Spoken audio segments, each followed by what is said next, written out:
मित्रांनो, बळवंतरावांनी महात्मा ज्योतिराव फुले यांना विचारलेला किती सोपा प्रश्न आहे बघा.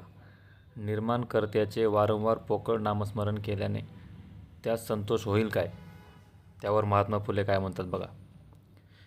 एका मातापित्यास सुमारे 10 मुले झाली व त्या उभयतांनी परिश्रम करून आपल्या वृद्धापकाळ होत तोपर्यंत त्यांचे पालनपोषण केले व ती आता उभयता वृद्ध होऊन पंगू झाल्यावर त्यापैकी थोरल्या मुलाने त्यांच्या पालनपोषणाकरिता काही खटपट न करिता माझी माता, माझा पिता असे पोकळ नामस्मरण करू लागल्यास मात्यापित्यासह त्याच्या भावंडास उपवासाने मरावे लागेल की नाही?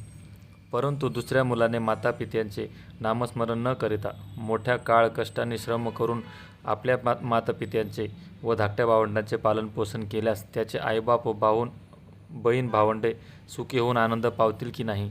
किती छान उत्तर आहे ना मित्रांनो. विचार करण्यासारखा प्रश्न आहे. पूजा नामस्मरण हे कुणाचे आणि कसे करावे हे सोपं उत्तर महात्मा फुल्यांनी दिलं आहे. नक्की वाचा.